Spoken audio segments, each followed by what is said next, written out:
Isang magandang gabi sa iyo Kuya Jay at sa lahat ng nakikinig at sumusubaybay sa iyong YouTube channel. Ako nga pala si Marco.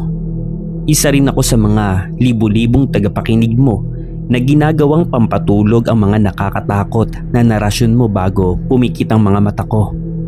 Pero alam mo Kuya Jay, sa tuwing nakakarinig ako ng mga kwento tungkol sa mga nawawalang tao sa mga probinsya, lalo na yung mga liblib na lugar na napapaligiran ng malalawak na taniman, laging sumisikip po ang dibdib ko at parang hindi ako makahinga. May isa kasing malaking sugat na nangyari sa pamilya namin na hindi na maghihilom kailanman. Isang trahedya na nangyari noong taong 1998 na naging dahilan kung bakit hanggang ngayon po kapag sumasapit ang dilim, natatakot pa rin akong tumingin sa mga madidilim na bahagi ng kagubatan o kahit sa mga simpleng talahiban sa gilid ng kalsada dito sa Maynila. Ilang taon ko rin itong tinatago dahil tuwing naaalala kong nangyaring ito Kuya Jay, literal na nanginginig pa rin ang tuhod ko. Parang bumabalik sa ilong ko yung amoy ng basang balahibo ng hayop na may kasamang malansang dugo at biglang tatalas na naman ang pandinig ko sa bawat kaluskos. Noong taong 1998, lumipat ang pamilya ko sa isang napakaliblib na asyenda sa bayan ng La Castellana. Ang tatay ko ay nakakuha doon ng trabaho bilang kapatas o tagapamahala ng mga manggagawa sa isang malawak na taniman ng tubo. Dahil libre ang tirahan na ibinigay ng may-ari ng lupa para sa pamilya ng kapatas, doon na po kami tumira sa isang lumang bahay na gawa sa matitigas na kahoy at nipa ang bubong. Ang bahay namin ay literal na napapaligiran ng matataas na tubuhan.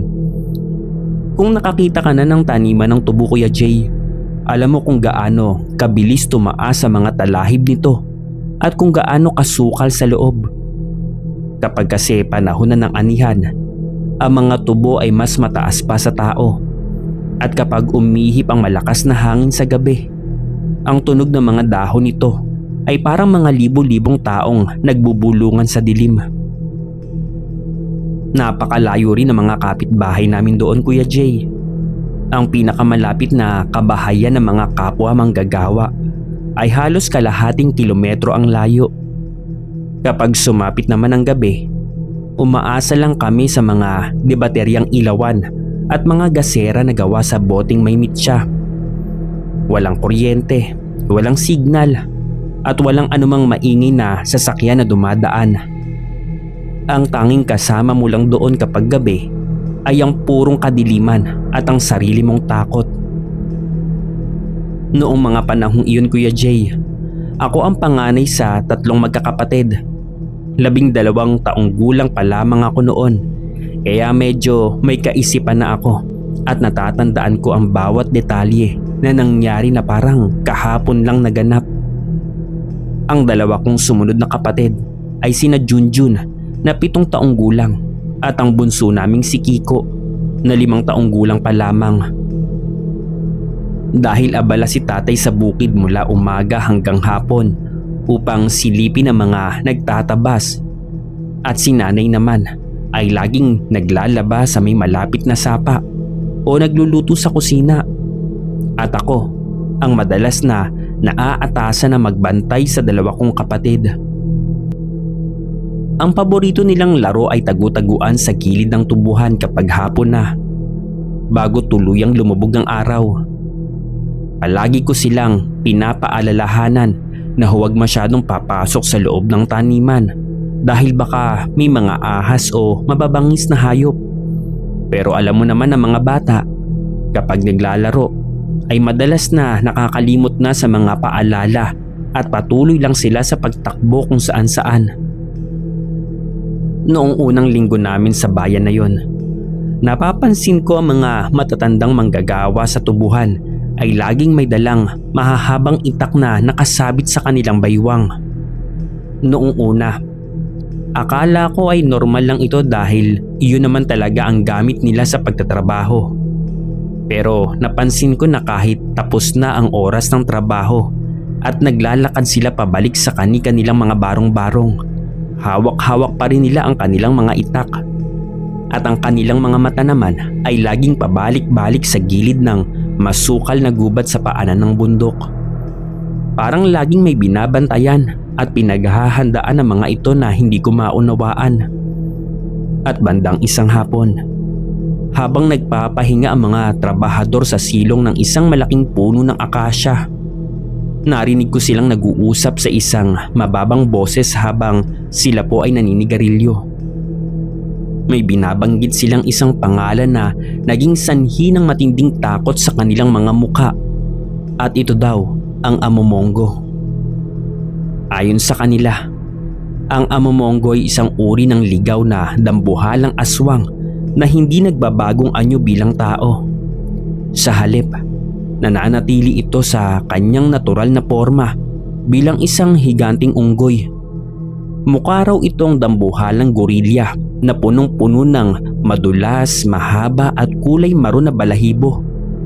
May matutulis na kuko daw ito na kasing haba ng mga kutsilyo, at may pambihirang lakas na kaya nitong pumatay ng malalaking hayop tulad na lang daw ng kalabaw, at sa isang kumpas lang ng kanyang malalaking kamay ay patay na ito. Sabi pa ng isang matandang manggagawa na sunog ang balat sa bukid. Naninirahan daw ang nilalang na ito sa mga madidilim na kuweba sa bulubunduki na bahagi ng La Castellana. Malayo ito sa mga kabahayan ng tao, pero bumababa daw ito sa mga asyenda at mga taniman kapag panahon ng taggutom o kapag kulang ang pagkain sa bundok upang manghuli ng mga alagang baboy, kambing, manok at kung ano-ano pa. At ang mas nakakatakot, Kuya Jay, na bahagi ng kwento nila, kapag hindi daw ito nakahanap ng hayop na makakain, hindi ito nag-aatubiling pumasok sa mga liblib na kabahayan para kumuha ng mga bata upang dalhin pabalik sa kanyang kuweba sa bundok. Noong marinig ko ang kwentong iyon, lihim akong napangiti sa aking sarili at binaliwala ko ito. Inisip ko na baka panakot lang yun ng mga matatandang manggagawa para huwag kaming gumala ng mga kapatid ko sa loob ng malawak na tubuhan kapag sumapit na ang hapon. Akala ko noon ay panakot lang ito sa mga batang galing Maynila na tulad ko. At isang napakalaking pagkakamali na pagsisisihan ko pala na habang buhay. Nagsimula ang kakaibang pakiramdam at mga totoong palatandaan noong kalagitnaan ng buwan ng Mayo. Isang gabi, bandang 9:00, habang natutulog kaming tatlong magkakapatid sa aming maliit na silid, biglang nagtahulan ng mga aso sa buong asyenda. Napakalakas, napakatindi at napakahaba ng alulong nila. Yung tipong tunog ng aso na parang may nakikitang multo o papalapit na kamatayan sa dilim. Hindi yun ordinaryong tahol na kapag may dumadaang kakilalang tao o ibang hayop. At maya-maya pa, narinig ko ang isang kakaibang tunog mula sa likod ng aming bahay, kung saan nakadikit ang aming bakod sa malawak na taniman ng tubo. Mga kaluskos. Parang may isang napakalaking bagay na dahan-dahang naglalakad sa gitna ng mga tubo. Binabali ang mga matitigas na puno nito sa bawat hakbang niya dahil din sa bigat ng kanyang katawan. At kasabay nito, ang isang kakaibang amoy na dahan-dahang pumapasok sa mga siwang ng aming kawayang dingding. Isang amoy ng basang balahibo ng aso o hayop na hinaluan ng lansan ng bulok na karne na matagal nang naiwan sa ilalim ng sikat ng araw. Sobrang tindi ng amoy na yung, Kuya Jay. Parang nasusuka ako habang nakahiga sa banig. Pilit kong tinatakpan ang aking ilong at bibig gamit ang lumang kumot na amoy ng amag. Gising din pala si tatay noong gabing iyon dahil narinig ko ang dahan-dahan niyang mga hakbang patungo sa sala. Kinuha niya ang kanyang lumang shotgun na laging nakalagay sa itaas ng aparador at sumigaw sa labas ng bintana upang takutin kung ano man ang nasa labas ng bakod. Pero pagkabukas niya ng debateryang ilawan at pagtingin sa paligid ng bakuran, Wala siyang nakitang tao o hayop. Ang tanging naiwan lang ay ang mga naglalakihang bakas ng paa sa basang putikan. At kinaumagahan, Kuya Jay, tinignan namin ni tatay ang mga bakas na iyon bago siya umalis patungo sa bukid. Mukha raw itong paa ng malaking unggoy, pero may malalalim at matatalas na marka ng kuko na bumaon sa lupa.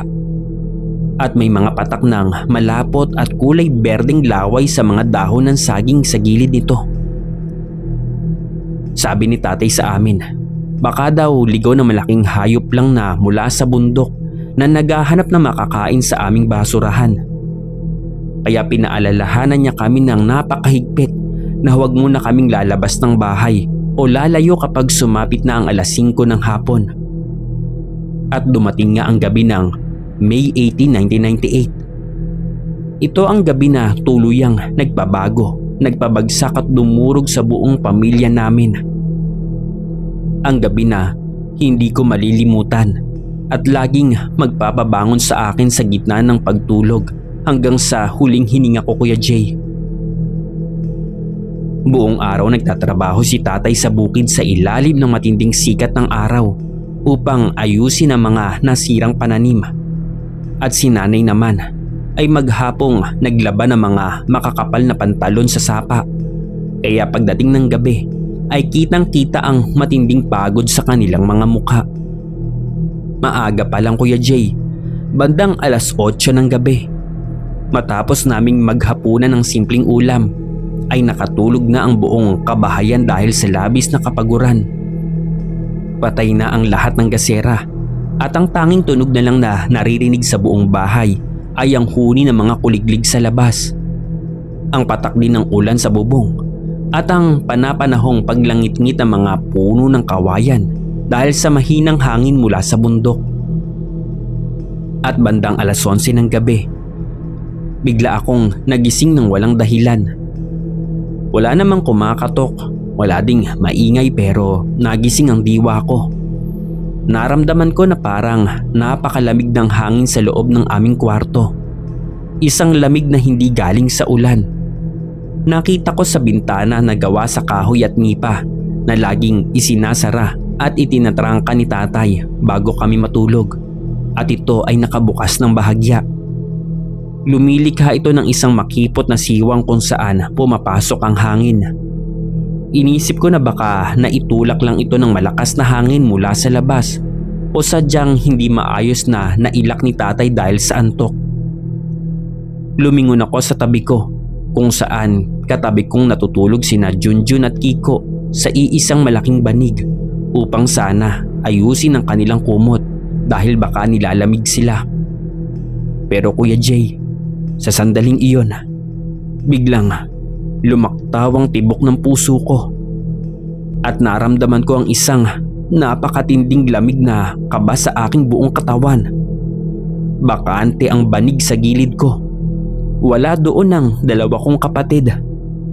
Ang kumot ay nakagulo lang sa lapag na parang mabilis silang bumangon.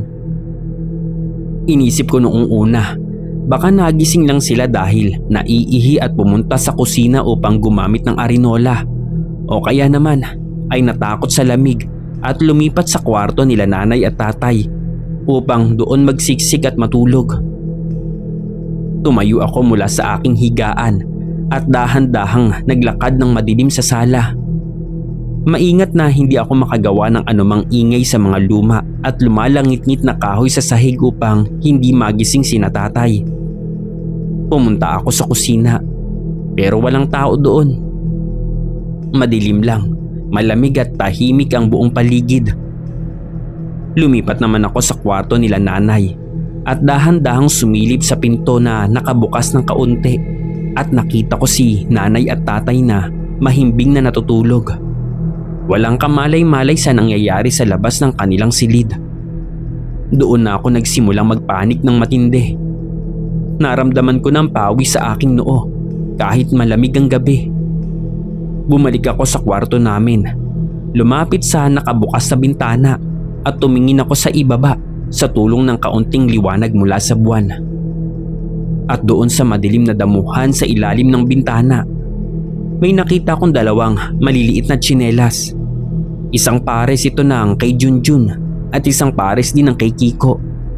Nakakalat ang mga ito sa putikan na parang mabilis na naiwan o nahulog. At sa tabi ng mga tsinelas na iyon, kitang-kita ko ang malalaking marka ng bakas ng paa ng hayop. Ang parehong dambuhalang bakas na nakita namin ni tatay ilang araw nang nakakalipas sa gilid ng bakod. May nakita rin akong mga sariwang patak ng malapot at madulas na likido sa ibabaw ng mga talahib na may kasamang napakabantot na amoy na basang balahibo at bulok na karne ng hayop. Doon ko na naitanto ang buong katotohanan. May kumuha sa mga kapatid ko mula sa mismong bintana ng aming silid habang kami ay mahimbing na natutulog sa loob. Hindi na po ako nakapag-isip, Kuya Jay. Nawala ang lahat ng takot ko sa multo o sa dilim. Buong lakas akong sumigaw habang tumatakbo patungo sa kwarto nila nanay at tatay. Hinampas ko ang pinto ng kanilang silid. Nagising sila sa matinding gulat dahil sa aking mga hiyaw at iyak. Noong sabihin ko kay tatay na wala na si Junjun at Kiko at nakabukas ang bintana na may mga bakas ng paa ng amomongo sa ibaba, biglang nagbago ang mukha niya. Nawala ang lahat ng antok at pagod sa kanyang mga mata. Napalitan ito ng isang matinding takot, galit at pag-aalala bilang isang magulang. Si nanay naman ay biglang napaupo sa sahig, nawala ng lakas sa binti at nagsimula ng umiyak ng hysterical habang tinatawag ang mga pangalan ng aking dalawang maliliit na kapatid. Mabilis na binuhat ni tatay ang kanyang shotgun. Kumuha ng isang malaking debateryang ilawan at mabilis na lumabas ng bahay sa gitna ng dilim upang pumunta sa kabahayan ng mga manggagawa sa asyenda upang humingi ng agarang tulong. Sa loob ng halos 30 minuto na parang isang oras sa haba, habang nakikinig sa iyak ni nanay, nagtipo ng halos 20 kalalakihan sa labas ng aming bahay at lahat sila ay mabilis na nag-asikaso. May bitbit silang mahahabang itak na ginagamit sa pagtatabas ng tubo. Ang iba naman ay may dalang mga sulo na gawa sa kawayan na may nakasinding tela na may gas sa dulo upang magsilbing tanglaw. At ang iba naman ay may hawak na mga lumang baril. Alam ng lahat ng mga manggagawa sa asyenda ang tungkol sa totoong panganib ng amomongo. Kaya alam nila sa bawat minutong lumilipas ay mahalaga para sa buhay ng aking mga kapatid bago sila tuluyang madala sa bundok. Napagkasunduan ng pangkat na pumasok sa gitna ng malawak at madilim na tubuhan. Sinusundan ng mga bakas at ang mabantot na amoy na iniwan ng halimaw sa daan. Kasama po ako sa mga naglakad, Kuya Jay, dahil kahit bata pa ako noon, hindi ko kayang manatili lang sa loob ng bahay na nakaupo habang ang mga kapatid ko ay nasa kamay ng isang nakakatakot na nilalang. Pumasok kami sa loob ng malawak na taniman ng tubo. Ang dilim sa loob ng tubuhan ay parang isang buhay na nilalang na nakakasakal. Ang mga puno ng tubo ay napakataas, mas mataas pa sa tao, at napakarami nito. Kaya kahit may mga sulo at ilawan kami, ang liwanag ay hindi makalayo dahil hinaharangan ng mga makakapal na dahon ng tubo. Ang tanging naririnig mo lang sa loob habang naglalakad kami ay ang kaluskos ng aming mga hakbang sa tuyong dahon, ang tunog ng aming mabilis na paghinga, at ang tunog ng ulan na dahan-dahang nagpapatak mula sa langit patungo sa mga dahon. Bawat hakbang namin ay puno ng matinding takot dahil alam namin ang amomongo ay maaaring nagtatago lang sa likod ng kahit anong puno ng tubo sa paligid namin. At ito ay nakatitig lang sa amin gamit ang kanyang mga pulang mata at naghihintay ng tamang pagkakataon para umatake. Habang naglalakad kami sa gitna ng taniman, halos 1 oras na ang lumipas mula nang magsimula ang paghahanap sa putikan. Biglang huminto ang matandang manggagawa na nasa pinakaunahan ng pangkat. Itinaas niya ang kanyang kamay upang senyasan ang lahat na huminto at huwag gumawa ng anumang ingay o hakbang Pinatay namin ang ilang sulo at nakinig kaming mabuti sa buong paligid ng tubuhan. Mula sa isang malayong bahagi ng taniman, narinig namin ang isang kakaibang tunog. Isang mababa, malalim at napakagaralgal na ungol. Isang tunog ng lalamunan na hindi kayang gawin ng tao o ng ordinaryong aso sa bukid. Parang ungol ng malaking hayop na nagagalit. At ang mas nakakapanindig balahibo, Kuya Jay, ang tunog na nagpaiyak sa akin noong gabing iyon ay ang kasunod na narinig namin pagkatapos ng ungol na iyon. Ang mahinang boses ng aking 5 taong gulang na kapatid na si Kiko. Narinig kong umiiyak siya ng mahina sa malayo at sumisigaw ng, "Kuya, nanay, natatakot ako dito, tulong."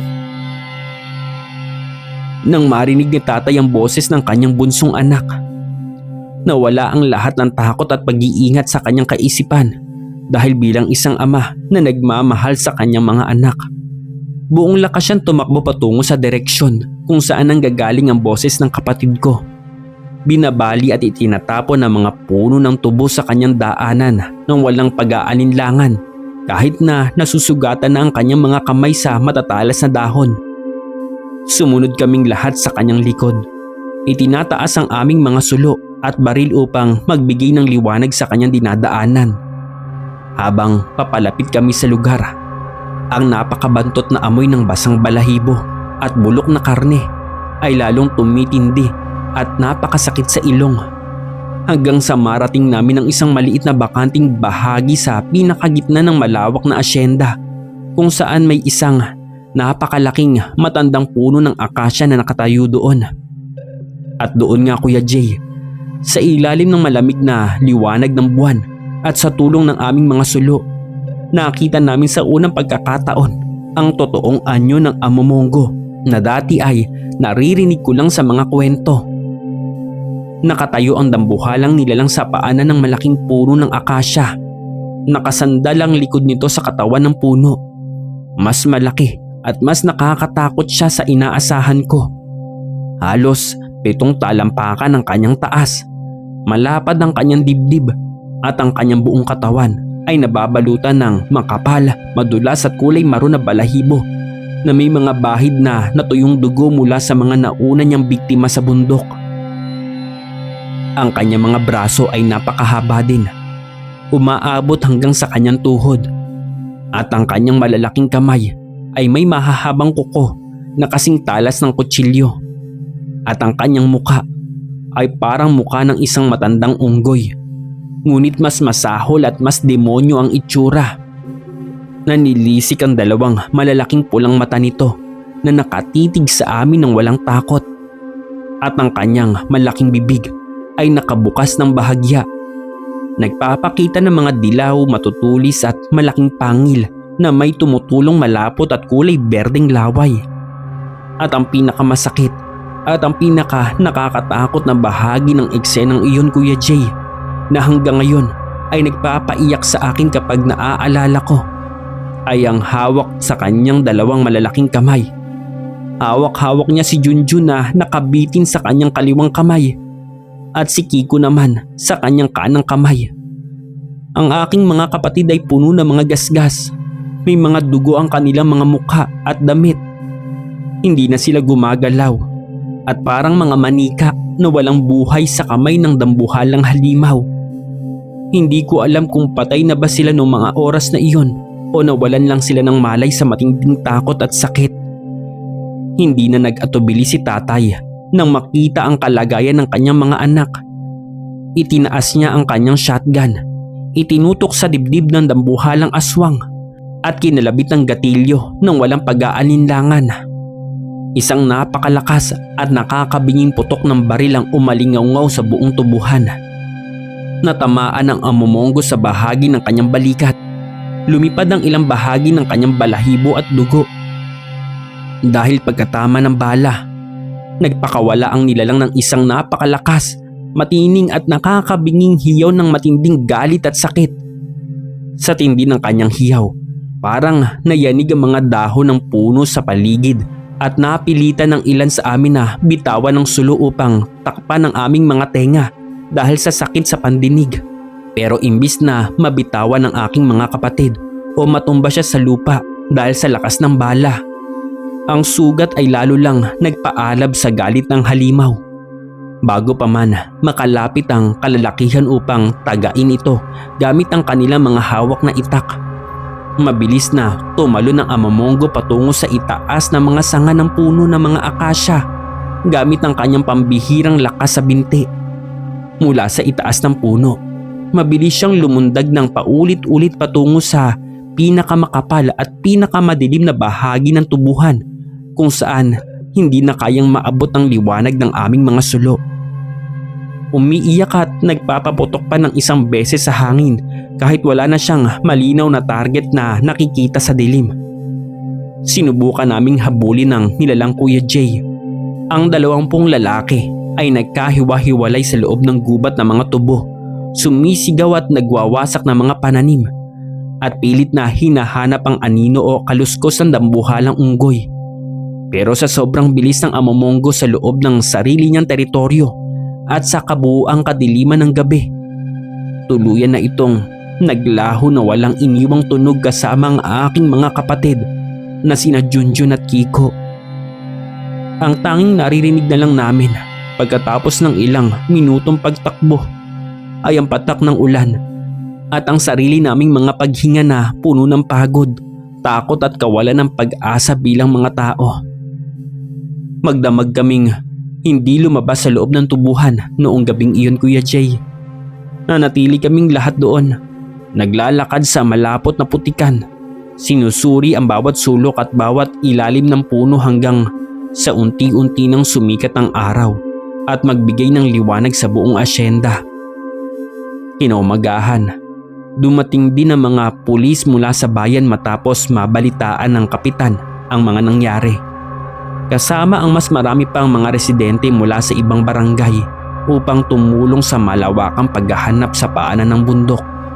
Pero kahit anong gawin naming pagsusuri sa mga sumunod na araw, kahit anong lalim ng pasok namin sa mga kalapit na gubat, mga bangin at mga kuweba sa susunod na 3 araw na walang tulugan, wala kaming natagpuan kahit isang pirasong tela ng damit ni Junjun at Kiko. Walang bakas ng dugo mula sa lupa at wala ding bakas ng buhay o kamatayan nila. Parang dinala sila sa ibang mundo ng halimaw. Ang tanging naiwan na lang na patunay ng gabing iyon ay ang mga sirang puno ng tubo kung saan dumaan at tumalon ng halimaw, at ang matinding trauma na habang buhay na dadalhin ng aming pamilya dito sa aming puso. At matapos nga ang 3 araw na walang katapusang pag-iyak, pagdarasal at paghahanap na walang naging resulta, nagdesisyon si tatay na umalis na kami sa asyenda ng hapong ding iyon. Sabi niya sa amin habang nag-iimpake kami, hindi na niya kayang manatili pa sa lugar na iyon kung saan nawala ang kanyang 2 anak sa isang gabi lang, at hindi niya kayang tignan ang malawak na tubuhan na naging libingan ng aming mga pangarap bilang isang simpleng pamilya. Inimpake namin ang iilang lumang gamit na natitira sa amin sa loob ng 2 sako at sumakay kami ng bus patungong Pantalan papuntang Maynila. Iniwan ang lahat ng mga kabuhayan at trabaho doon sa probinsya. Walang lingon-lingon kaming umalis habang umiiyak si tatay sa unahan ng bus. Pero ang pag-alis namin sa lugar na iyon ay hindi nangangahulugan na tapos na ang dusa at lagim sa amin, Kuya Jay. Ang aming pamilya ay tuluyang nawasak at nagkahiwa-hiwalay pagkatapos ng gabing iyon. Si nanay ay tuluyang nawala sa sariling kaisipan dahil sa matinding dusa, pagod at pangungulila sa kanyang 2 maliit na anak na bigla na lang nawala. Madalas siyang nakaupo sa gilid ng bintana ng aming maliit na kwarto sa Tondo, Maynila. Nakatitig lang sa pader, kinakausap ang hangin at tinatawag ang mga pangalan nila Junjun at Kiko, na parang naririyan lang siya sa tabi at naglalaro lang ng tagu-taguan. Hindi na siya kumain ng maayos hanggang sa pumanaw siya sa paglipas ng 3 taon dahil sa matinding sakit, gutom at malalim na depresyon. Si tatay naman ay naging isang napakatahimik na tao mula noong araw na iyon. Hindi ko na siya muling nakitang ngumiti. Hindi na siya muling uminom ng alak o nakipag-usap sa mga kapitbahay kahit kailan. Hindi na siya muling nagsalita at nagbanggit tungkol sa asyenda o tungkol sa amo Mongo hanggang sa huling sandali ng kanyang buhay sa ospital. Dinala niya ang lihim at ang matinding sisi sa kanyang sarili patungo sa kanyang hukay. Iyan ang aking karanasan na nag-iwan ng malaking sugat sa akin, Kuya Jay. 28 taon na ang nakakalipas mula nang mangyari ang trahedyang iyon. Pero ang boses ng kapatid ko na si Kiko na humihingi ng tulong sa gitna ng madilim na tubuhan ay naririnig ko pa rin sa loob ng aking ulo tuwing sasapit ang gabi at tuwing nakatitig ako sa dilim. Hanggang ngayon, kapag natutulog ako dito sa aking sariling pamilya sa Maynila at nakakarinig ako ng malalakas na kalusko sa labas ng aming bahay, o kapag may naaamoy akong kakaibang lansa, automatic ko akong napapabalikwas sa aking higaan ng may kaba. Itinatayo ko ang aking sarili at sinisiguro kong nakakandado ng mahigpit ang lahat ng aking mga bintana at pinto ng bahay bago ako muling humiga sa tabi ng aking mga anak. Dahil alam ko mula sa sarili kong mapait at madugong karanasan noong bata pa ako na ang mga kwento ng mga matatanda sa probinsya ay hindi lang basta ginawa upang takutin ng mga bata o para pauwiin sila ng maaga. Ang mga halimaw, ang mga aswang at ang dambuhalang amo Mongo ay totoong nabubuhay at gumagala sa mga pinakamalalim, pinakaliblib at madidilim na sulok ng ating mga probinsya.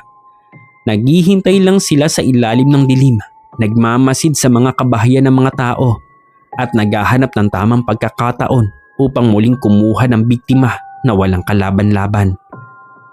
Maraming salamat, Kuya Jay, sa pagbasa at pagbabahagi ng aking napakahabang kwento sa iyong channel. At sana magsilbi itong isang malaking babala sa lahat ng mga nakikinig sa iyo gabi-gabi bago sila matulog, na huwag nating baliwalain ang dilim ng gabi.